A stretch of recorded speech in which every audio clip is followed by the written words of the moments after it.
name is Stephanie Cristello. I'm the curator of the exhibition, which is featured as part of the contemporary exhibition series, A Tale of Today, at the Driehaus Museum. The series really started, this is the fourth iteration of the exhibition, and it started to sort of bring the past into the present through contemporary art in ways that would allow us to revisit and reimagine ways of looking at the architecture, design, and art of the museum and the collection. I want to say a few things about Sif before we get started, but what we're going to really focus on today is, in addition to the work that's downstairs, is sort of give you a complete overview of Sif's practice and her past exhibitions that have been mostly throughout Northern Europe, and this is your first solo exhibition in the United States. So we're really thrilled to have that here, and I'm just gonna say a little introduction to your work and some of your biography for those who are unfamiliar. The work of Danish artist Sif Itona Westerberg dissolves the boundaries that define culture and nature. Her bronze sculptures and intricately hand-carved friezes of aerated concrete compose a language of hybrid forms where the human body, animals, and plants coalesce. Informed by classical statuary and ancient mythology, Westerberg's chimeric beings are captured in varying states of metamorphosis, often combined in scenes to stage immersive installations. Under the artist's skillful hand, common industrial materials, such as aerated concrete and bronze, are transformed from their conventional utilitarian purpose into delicate, sensitive surfaces upon which the retellings of these narratives are engraved. Westerberg's approach to figuration is predicated upon the idea that human life is inextricably entangled with, not independent from, the natural world. Against the backdrop of the Anthropocene, our current geological epoch in which human activity composes the dominant influence on Earth's climate and the environment, the artist's subjects are communicated with renewed relevance. And we'll go into these specific mythologies and that you're engaging with not only in your past exhibitions, but also in this exhibition here. But to start, I wanted to talk a bit about the first exhibition of your work that I saw, which was at a museum in Copenhagen and was entitled Fountain. And what struck me from this exhibition and sort of introduced me to your work is how you're able to combine sculpture and installation and myth through these collaged narratives, but also these collaged materials and your unique approach to materials. I wanted to start with the first exhibition of yours that I had seen, and for you to talk a bit about the thematic of what led to Fountain and your process. I'll start with the thematics of the show. It was a show that was very much about hybrids and metamorphosis. It was about technology and advances in technology. I was very interested in this new gene editing method that it's not completely new, but it's new that it's become as efficient as it is today, which is the CRISPR-Cas9 technology that some of you may have heard of. That is a gene editing scissor that you go into the genome and you change your genome, and it's a very efficient and very fast process. I was fascinated with the fact that we are today able to edit a genome that's been under development for billions of years, and that we can do it within a laboratory in a matter of seconds.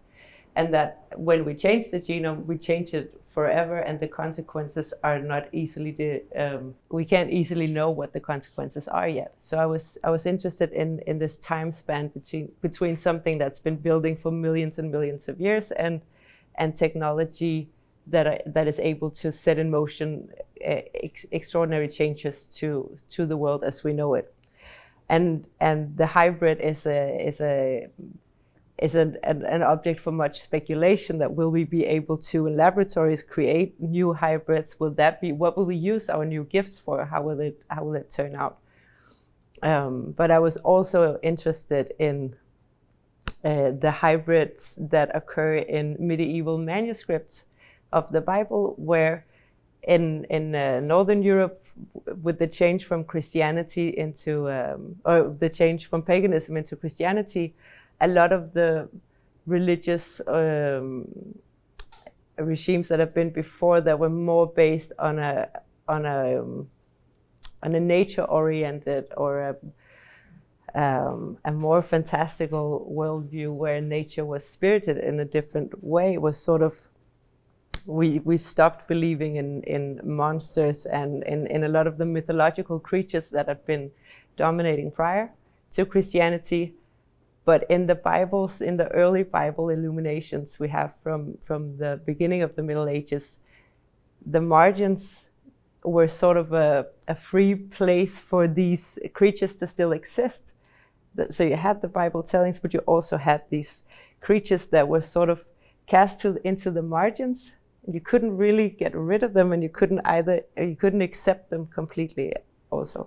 Yeah, and you couldn't accept them as part of the text. Exactly. Because as a religious text, as they were, to have any depiction of man or animal that was not true to life, of God's vision, was seen as blasphemous. Exactly. But they did still exist in the margins. Yeah.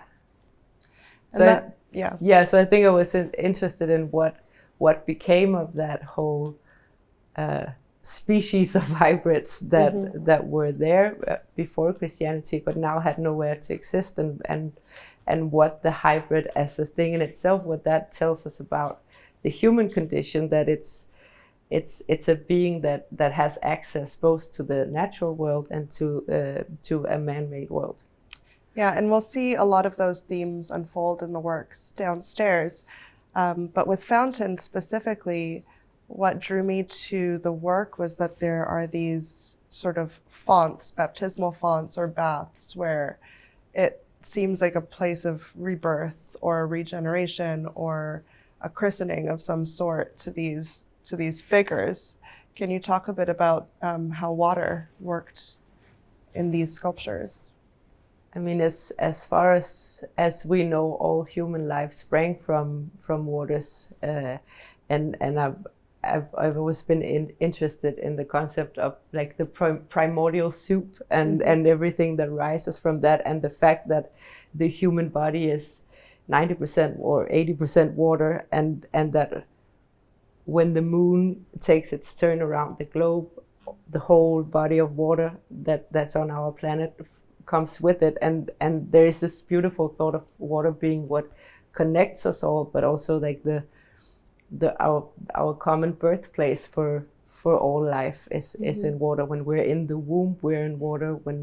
When we first came into existence, we came from water, and there's this circular thing about water that I felt was very interesting.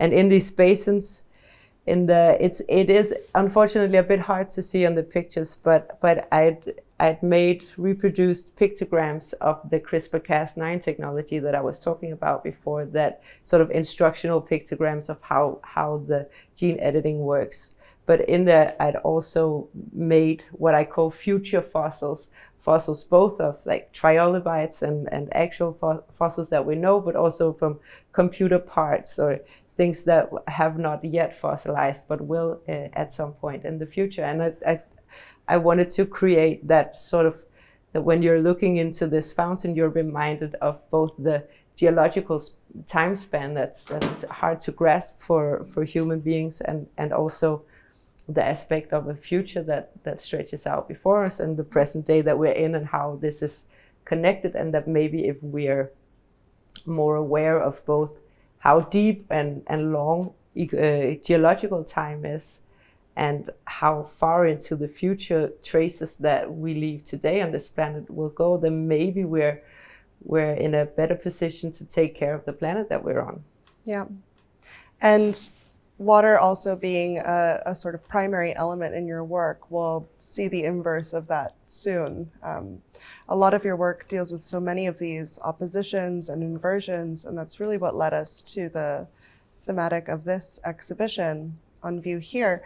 But I want to also talk about this idea of a more spirited time, or a spirited worldview, of how humans have anthropomorphized nature, or how myth has become, or it provides the blueprint for how we can see ourselves as part of this nature.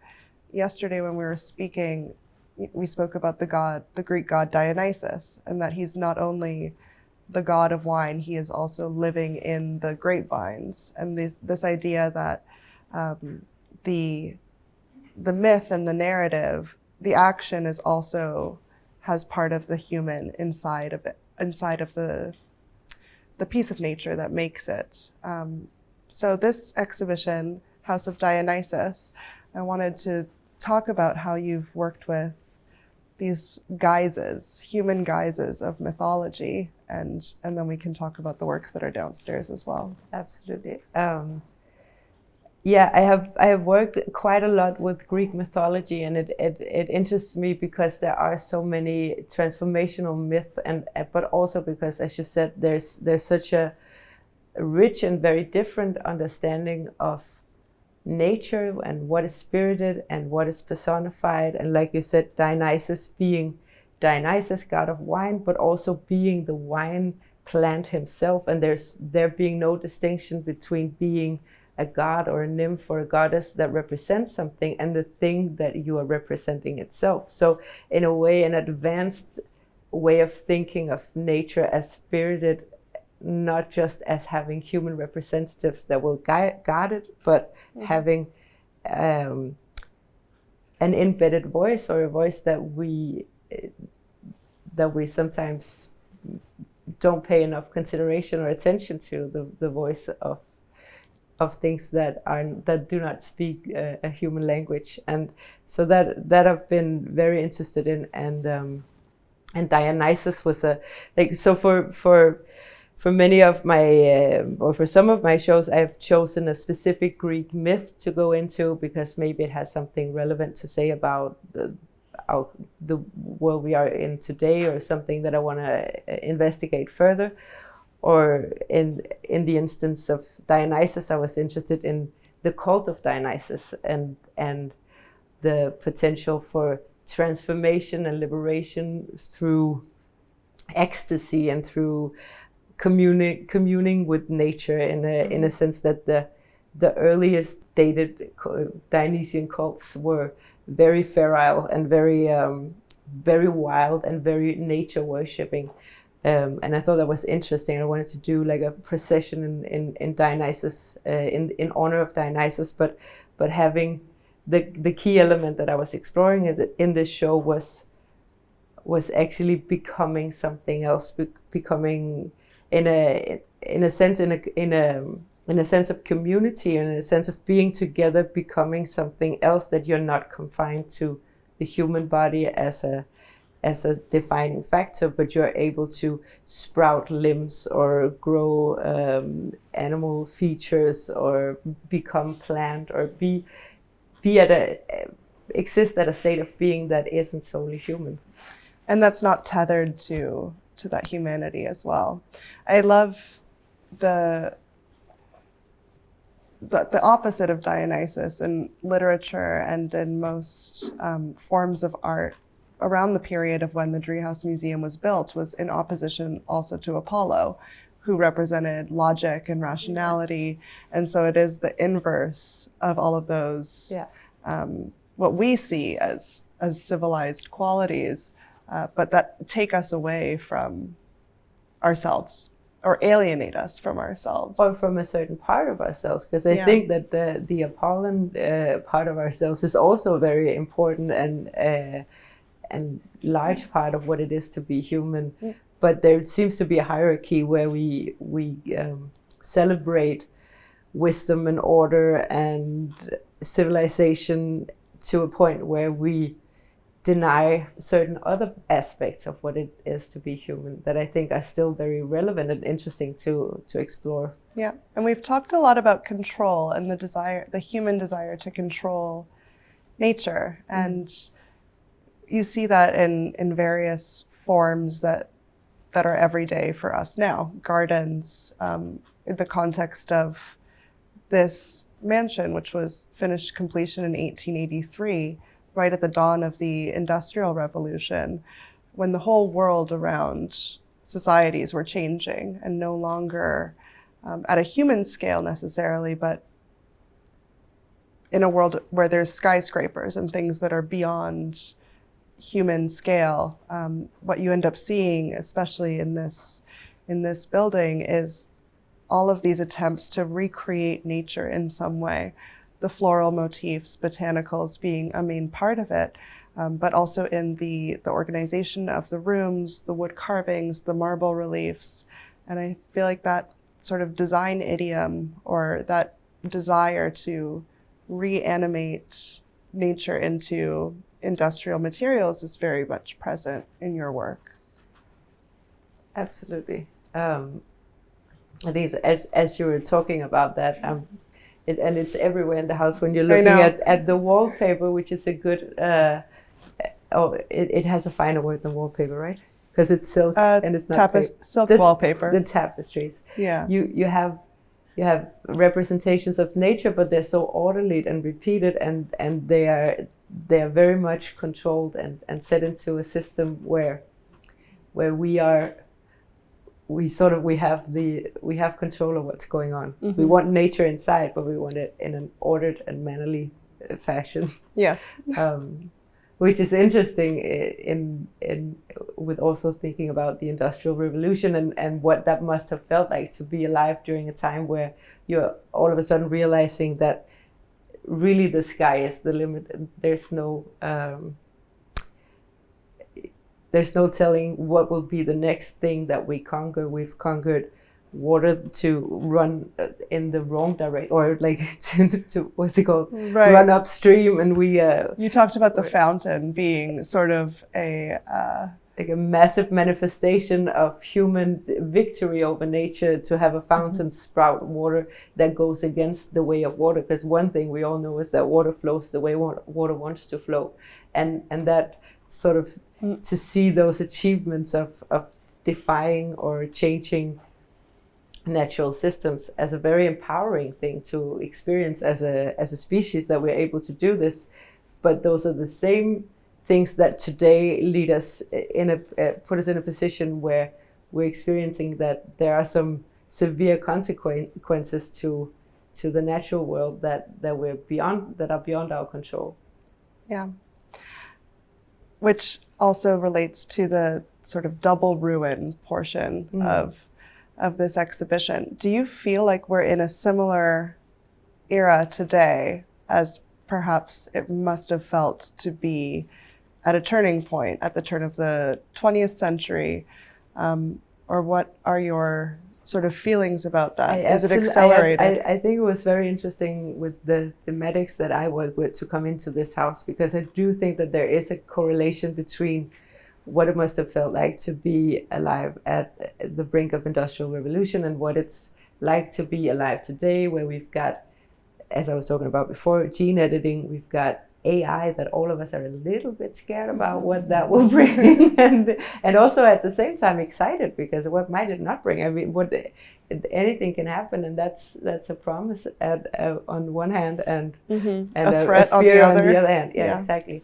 So I think that's absolutely something interesting, and I can also see it when I look at what's happening in the art scene, that nature has always been a reoccurring thematics throughout art history and been treated in different ways. But there's definitely also something happening today that so many artists today are preoccupied with nature and with ecological systems and with mycelium and spores and the ways that plants communicate with each other and the communities that exist around us but are invisible to the human eye. I think it's something that's preoccupying a lot of artists, that we're sort of wanting to investigate the unheard voices of the natural world, and also that process of change that we're in right now. And I think it's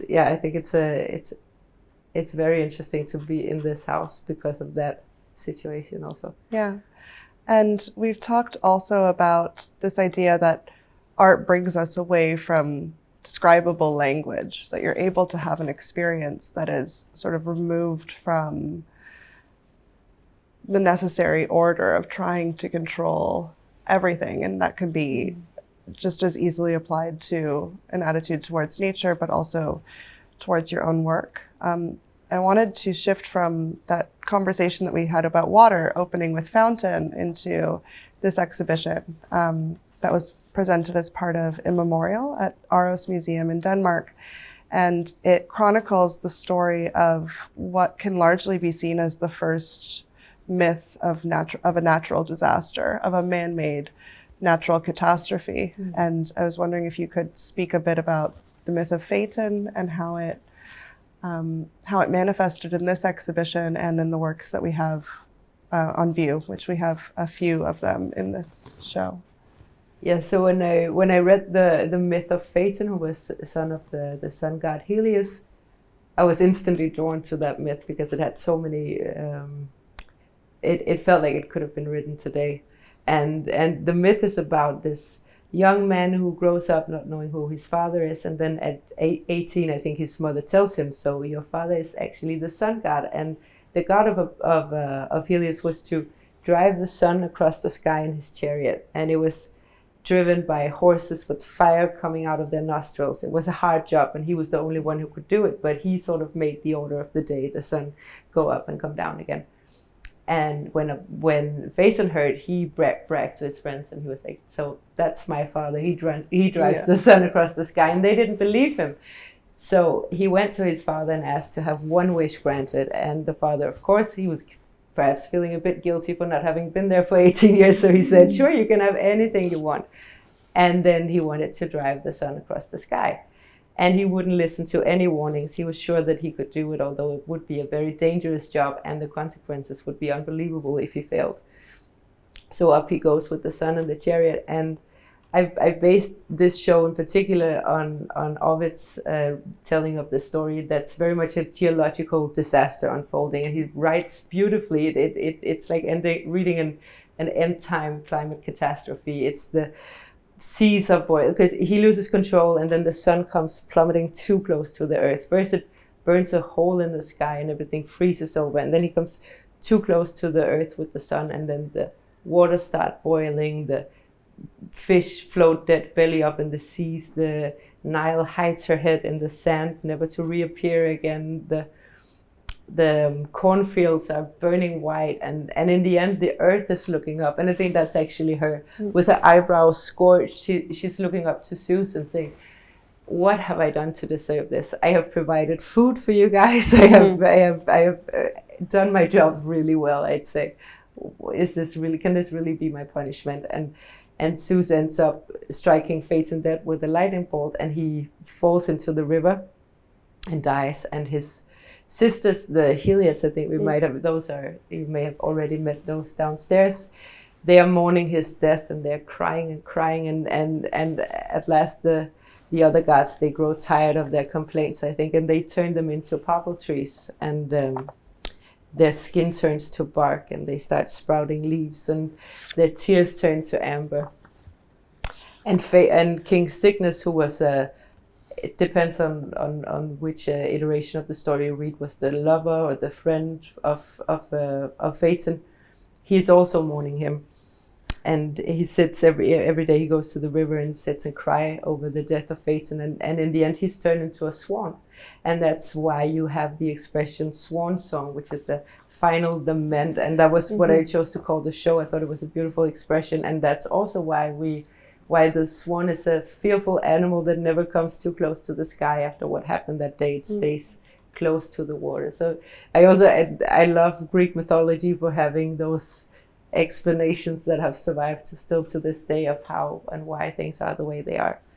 So it was very much a man-made catastrophe, and I chose to show it in a way that one of the only characters that wasn't in the show was Phaeton himself, because I wanted the viewer to sort of take his place in the story. So when you would go in to see the show, you would listen to the lament of everyone that was hurt by this act of what's the English word? Homo, it's called, when you're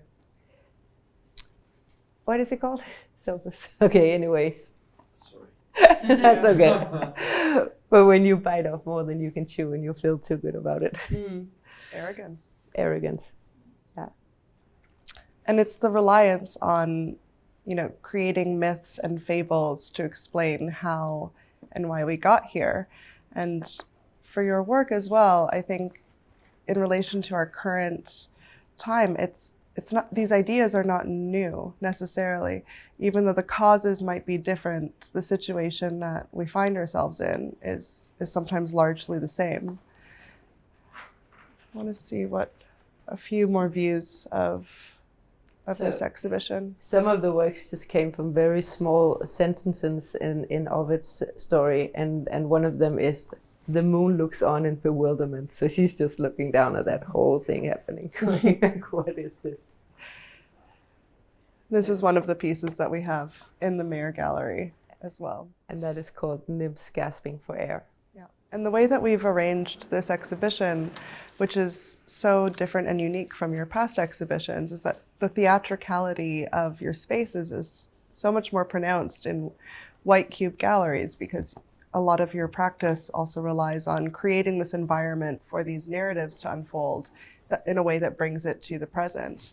Here we have a space that's imbued with history, that's steeped in it, and your work is bringing the contemporary to that.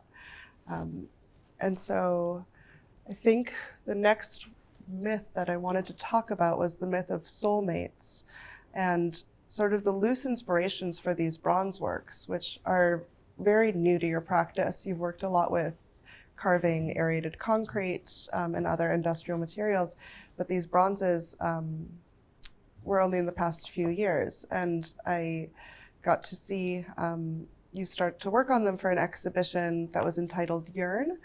And the loose sort of premise of that show was these bodies that were sort of coming out of themselves or dissolving into what could maybe be air or maybe be sort of underwater, but these figures that are no longer attached to the human body as we know it, alongside various botanical motifs of primordial plants, which we talked a bit about your interest in the dawn of humanity.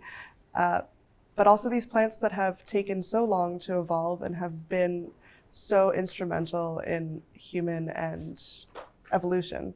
So I want to talk about the myth of soulmates and sort of what you were thinking of when you first were making these bronze sculptures, which were a set of 3, and we have 2 of them on view here. So I think for me, working so much with like man-made climate catastrophe and human impact on the planet, mythology, nature, and what is nature even the right word to use today? Is there even a pristine nature anywhere that you can still call nature, or do we need an entirely new word for it? I think being so involved with thoughts around that for many years, I think one of the main things that I'm wondering about is like psychologically what it does to us to be alive today on a planet where we as a species feel alienated from the material world that we're in, or that we came from nature. As you were talking about earlier, these evolutions that have gone on for millions and millions of years, and then being alive in an age where technical development is happening so acceleratedly fast, and nature is becoming a more and more complicated thing to grasp. And maybe we feel, or at least I know I do, feel estranged from nature, and still feel a longing to not have that estrangement, to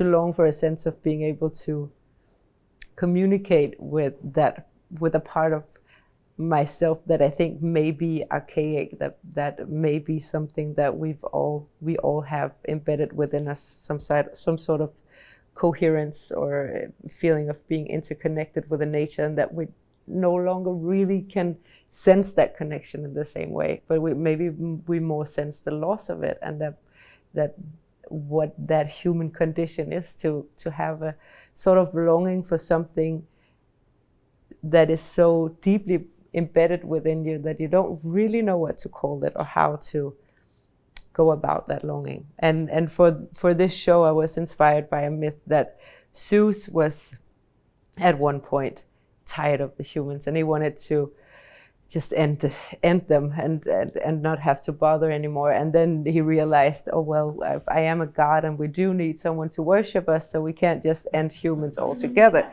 So we'll come up with some other kind of punishment. And he decided, why not split them in half? Because before they were two-headed creatures with two sets of arms and two sets of legs and one beating heart in the middle. So he split them and then left them yearning forever for that other part of themselves that would be forever gone, until, if you're lucky enough, you meet your soulmate again, you will be very happy.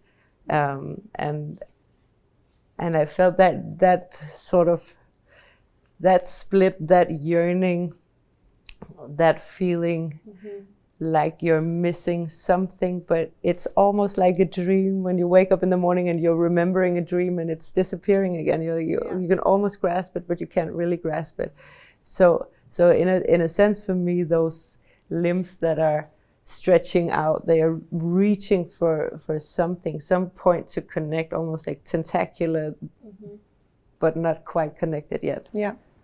Or like the roots of the poplar trees too. Absolutely. I feel like a lot of the work in this exhibition in particular is reaching or grasping for something or someone, but what those subjects are never, they're never named as just a single thing. It's a feeling of longing that I think permeates the exhibition and certainly these works. But I want to talk about how you made these bronzes and what led you to make them. You had a residency in Pietrasanta in Italy, which means holy stone. It's sort of the birthplace of Carrara marble. So the landscape itself is cut into and excavated, and marble's not present in your work in this exhibition, but it is there. Either in the way that you have carved the carved concrete pieces, or in relation to the landscape in which you made the bronzes. So I want to talk more about that process, because it is a very fascinating traditional process that you used to impart this contemporary imagery. I want to talk about the process, but first I want to just get a little bit into the landscape. So in the middle you see the Carrara marble pit, or I think it's called field. Yeah. And the one on to the side is an abandoned mine that I came upon walking in the woods one day. And I think these works, like you said, I had 3 months in Italy, and what I really wanted to do was to see if I could stretch the way that I work into something else than what I'm used to. I walked so much when I was there. Those 3 months, I walked up the mountain every day, and it felt like almost a compulsion to have to be in the landscape. And I really wanted to have that feeling, or I had that feeling of going out and trying to be as much of a, is it called a sieve, that something runs through it?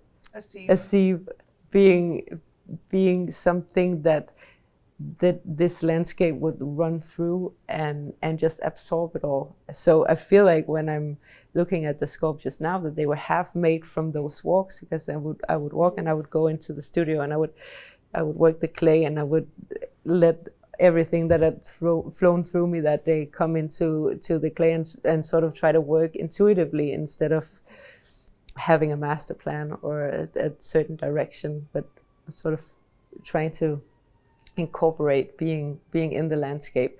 And then being in this particular landscape is special. Maybe you want to go to the next slide. Yeah, because this whole city, as you said, it's called Holy Stone, and it's a very, very beautiful town, but it's also a very industrial town. There, all of the tabletops I think you have in most of America come from the Carrara marble pits, and so there are freight trains going in and out of the city every day, and it's a brutal and messy city in a way.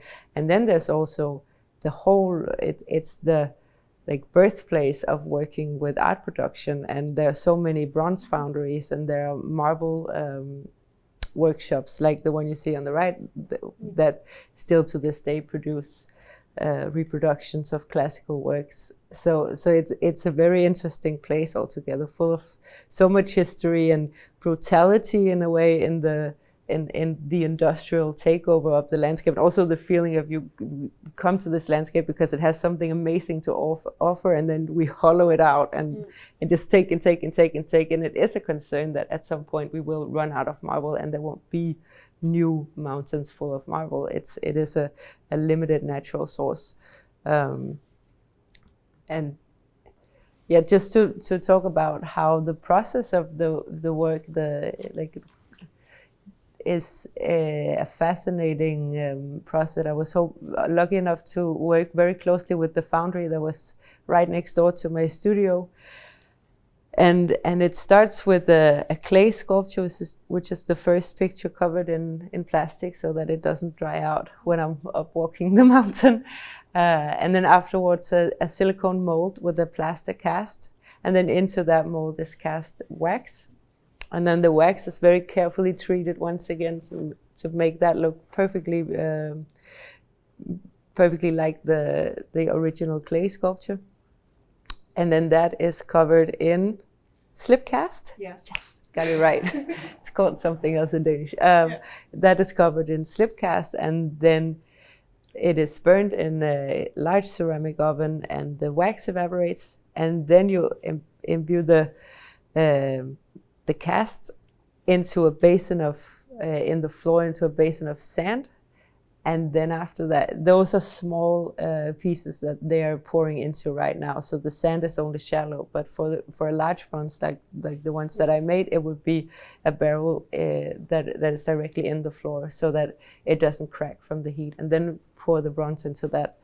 And then afterwards, for the one downstairs, it's polished to have that golden surface, and the one that we have on the second floor is patinated which is a chemical treatment that you doused it with chemicals, and then you fire it up with a blowtorch and then repeat and repeat and repeat until the chemicals and the heat and the metal will have reacted in the exact right way you want it to. Yeah, and to speed up the process of patination from 3 centuries to a few hours. Because that is what we want. We want the look of something that's been standing outside for hundreds of years, but we cannot have that. And I want to talk a bit about the process for the concretes as well. I know that you work a lot of them with traditional techniques of carving, but there are some things that I learned about your carving practice today that I didn't know before, such as wetting the concrete and sort of how you work with this porous material. Maybe you can talk a bit about that. Maybe you want to go to maybe even one more. So for me, it always starts with a hand drawing that I make in my sketchbook or on my computer, and then I project it onto the slates of concrete, which is, like I said, it is a building material that's very common in Europe, that you can build houses and exteriors and interiors with quite fast and easily. And it is soft enough that you can cut into it with a butter knife and a little bit of force, but you could cut into it with a butter knife. But then I make a drawing, and then those lines will define everything that happens from there. So as I carve, of course, the lines are gone, and then it's a matter of getting the motif to appear from the stone. And I use very small, I use no machines because I like the tranquility of the process, and also I do not want to be sitting in a cloud of dust or loud noises from the machine. So it's all handmade, and you can actually see the tools that I used to use for cutting are like linoleum cutters. So everything is worked very carefully and meticulously with very small tools, tools and knives. And you're able to take this very brittle material, non-precious material, and transform these surfaces into things that appear so supple and delicate. I wanted to open to questions, unless there's anything else that we wanted to say. But any questions from anyone in the audience before we go downstairs to look at the exhibition?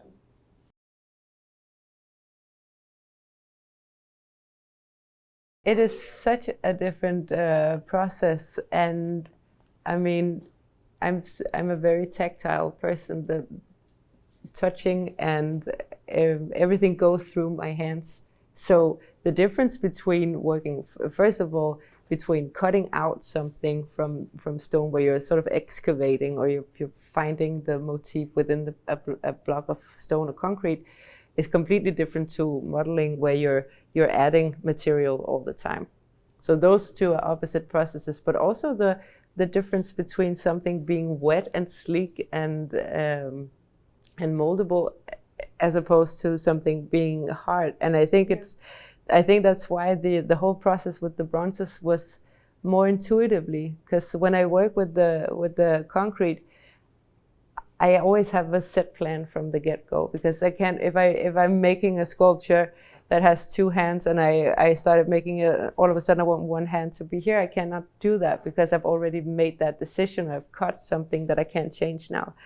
And with the clay, it's such a different experience, because I get to make it up as I go along, which was for me very liberating and a wonderful feeling, but also frustrating sometimes that then the clay would not act as the concrete does. You have less control over it.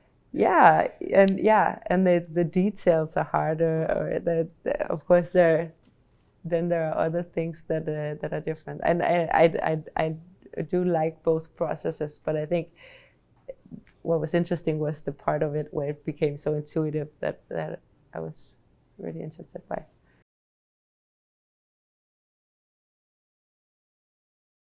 That's a very good question. It is dictated by how they are produced. So that is how you buy them. When I go to a Home Depot or the Danish equivalent, that is how I get the blocks. But I do think that, and this has been a consideration from the beginning, from the fountain show you saw first. I like the way that they're always in the same grid, and there is this whole material hierarchy that marble is so much more pristine than the building block materials that I'm using. And so much of our preserved art history has survived because of pristine materials that will survive for thousands and thousands of years. But that also brings about it a sort of a limited or a certainness to story that history is this thing. And there is another element of negotiation, I think, that's also provided by the grid that they're in, that you could sort of imagine, because to me history is very much pieces and pieces and pieces and pieces that build on top of each other. It's not a linear thing, and it's not easily defined what is history, because it depends so much on the view and what you're seeing. And I think the grid sort of underscores that there's more of a negotiation. It could be different. It suggests in a way that you could move the plates around, or you could imagine it being comprised of single elements instead of being an innegotiable whole. And they're so much more modular. Yeah, it or is they give modular. They give the illusion of being modular. Of course, I mean, nobody would actually be allowed to go in and switch them, so it's all eluding. Yeah. Any other questions? So just a few words about the exhibition downstairs. You know the title, Twin Flame Double Ruin. And in addition to all of the core thematics of Sif's work that we've talked about today, this exhibition really looks also at the presence of twins in global origin stories, and the desire and the commonality really across different world myths to use doubles, inversions, and the opposing forces as a way to describe and explain our presence on Earth. So that's a lot of the work that we're going to see downstairs. in addition to some pieces that you've seen from previous exhibitions, but we'll be down in the galleries if anybody has any questions or wants to speak with Sif or myself.